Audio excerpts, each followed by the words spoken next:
Nottingham Forest won Man City 0, an absolutely devastating loss for Man City to get back into the Champions League next season. I was telling people on Twitter in real life that City had a chance of even going above Arsenal and coming second this season behind Liverpool, and that looks like a ridiculous thing to say, which isn't surprising considering I said it in the first place. I thought City were showing unbelievable signs. The win against Spurs recently was fantastic, an underrated kind of win because of City's poor record against Spurs. I thought a corner had been turned, even conceding early against Plymouth Argyle and stopping that upset and getting into the latter rounds of the FA Cup. It still could be a fantastic season, but losing to Nottingham Forest, there's something about it that's so depressing because there are so many performances in the City side that are just flat 5s and 6s. I'd rather there be a 2 out of 10 performance like we're seeing for Manchester United every single week, so you know exactly what the issue is. I can't actually tell you what the key issues are for City not be able to at least just have a bit of leadership in the game and say, right, 75 minutes in, let's just take a 0-0. Vincent Kompany in this side today, Yaya Toure, Gareth Barry, these older figures in the City side, they would have managed the game. Well, with those kind of quality players, City probably win 3-0. But in terms of leadership and a little bit of structure and a little bit of backbone in the game, City had to show a little bit more today. You can't just lose 1-0 to Nottingham Forest when you're chasing Champions League football. It's really poor. I'm not trying to discredit Nottingham Forest because Nottingham Forest were absolutely fantastic. If you actually look at their record in the last 6 or 7 weeks, they obviously smashed Brighton, which is a very, very big result. Into the latter rounds of the FA Cup for a club like that as well is very, very good. And they could have a special season if they do the FA Cup and the Champions League. We're talking one of the best pound-for-pound seasons in modern football history in this country. No question about it. But they had a bit of a wobble. Newcastle United, they lost. Dramatic end-to-end game where they weren't very good defensively speaking. Obviously, Newcastle can do that to anyone. Fulham's in there as well. They drew to Arsenal.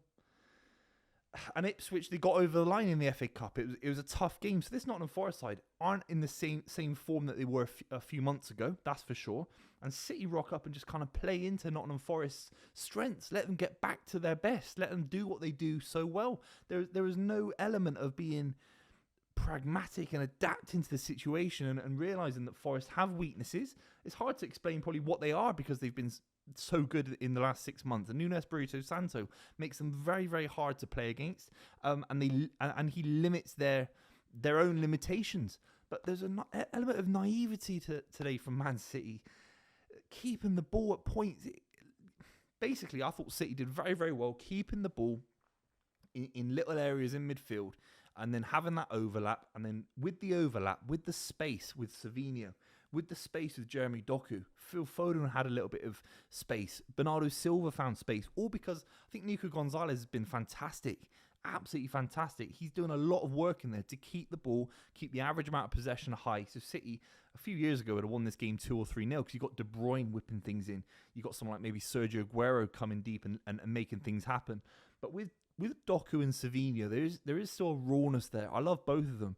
Seeing two wingers and a massive 6'5" striker up front, it is like mid 2000s kind of football. And as a fan of City, I love seeing that because it's almost like kind of traditional and going back to old school English football. In the reality of the modern game, I don't think you can play two wingers as raw as Doku and Savinho because you lose the ball so many times and the turnover of possession. Like Doku moved onto the right-hand side in the second half. He beat a man, and the end product was just not there. Erling Haaland, I don't think you can blame him for his runs. At points, he was willing to run and find space. Just Doku's decision-making at points can be a little bit off. Savinho, slightly better today, but still making poor decisions. I think you need more from the midfield. I really am a big fan of Nico Gonzalez. I think when Rodri's back with him, and maybe it's Marmoush in midfield with or Phil Foden, one of those guys. You've got a lot more physicality, a lot more power in that midfield. But at points, it was him by himself. You could see that when Kovacic came on as a substitute with Guardiola trying to pat the midfield a little bit more, have a bit more control in the dying embers of the game. It didn't work because the players ahead of him, Bernardo Silva, Phil Foden, it felt a little bit lightweight today. I don't think they were dropping deep enough to get the ball. The possession just it didn't really matter, and Erling Haaland barely had a touch in the second half. It was absolutely crazy. At 75 minutes in, I'm watching it. I think, actually, I would have taken a 0-0 all day long. And Mancini, if Mancini was managing this side, he would have taken a 0-0 all day long. Sometimes you just have to realise where you are as a side and not be naive, not be as open as how the goal was scored. The goal from Callum Hudson-Odoi is absolutely fantastic from a Nottingham Forest point of view, and it's shocking goalkeeping. It really is. Gibbs White finds Hudson-Odoi the fantastic ball, but if you rewatch the goal, the space between the back four and the midfield is absolutely huge. It must be 45 yards between them. There's no one near Hudson-Odoi. Hudson-Odoi's running. I think Gvardiol has to be a little bit tighter to Odoi. You can't let Odoi run at you. Get up to full pace with the ball at his feet. And he's got so much quality. 5 minutes earlier, he made a big opportunity that Edison saved fantastically well. I'm glad I didn't tweet about Edison being as good as Alisson. Obviously, I'm glad that didn't happen. And on his right foot, you never score those. Your right-footed winger on the right-hand side, near post. They're always trying to cut in to open up the goal and score in the far part of the goal and make it hard for the keeper. If he's hitting it on his right foot around Gvardiol to the short side of Edison, that is poor keeping. And if you actually look at his hand, his wrist kind of flapping at it a little bit when the ball comes at him, it's shocking keeping. And it comes in a week when his Brazilian counterpart has put out one of the great Champions League performances I've ever seen in European football. It really is right up there. It's as good as Courtois against Liverpool in the Champions League final a few years ago. And that is the difference between Alisson and Edison. I think you'd give Edison 10-15% more in terms of his ability to not carry the ball, but drive the ball. His passing is revolutionised the goalkeeping position, arguably in England. But the drop-off between Alisson and Edison for basic shot stopping, Alisson never ever makes that mistake in a million years. Van der Sar doesn't, Peter Cech, Schmeichel, even Tim Howard doesn't make these kind of mistakes. It is a mistake. You saw Jamie Carragher talking about it after the Real Madrid game as well. Edison made a mistake in the home game against Real Madrid. So that is so frustrating. It really is. So yeah, Edison has to make that save. It's sad because literally 5 minutes before, as I'm saying, he made a huge save against Callum Hudson-Odoi. That has always been his issue, is this kind of element of focus and concentration. I think he's one of the most underrated keepers in the Premier League. The amount of titles he's won.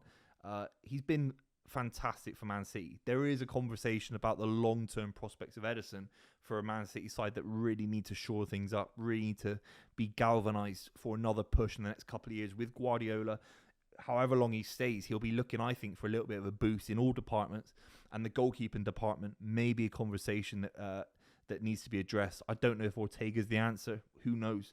You have to let me know in the comments down below. Apart from that, I mean, I think if you have David Silva, Rodri, Fernandinho, these kind of players, Yaya Toure, Gareth Barry, Nigel de Jong, dare I say it, if you have these kind of midfielders from yesteryear, I think you have a bit more power. You got the pitch a little bit more. You have less of the counter-attacking ability from Nottingham Forest that damaged Man City today. I think you got a bit more presence. Phil Foden felt lightweight today. Bernardo Silva missed a chance in the first half to nick it 1-0. I think it would have been a 1-0 kind of result a couple of years ago for City. I think Bernardo scores that.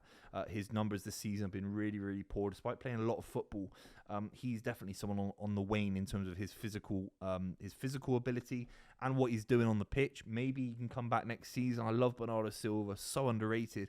This season, I don't know if he's influencing games at the highest level, and I think he'll be disappointed if you go back and rewatch the chance.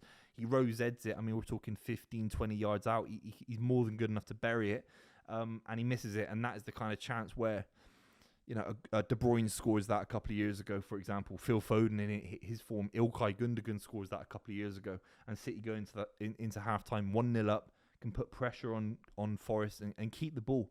If this City side don't score, eventually the other side will score. I know it sounds a bit stupid saying that, but City are so fallible, so vulnerable to anything that happens in the final 5-10 minutes. I've seen it probably 10 times this season.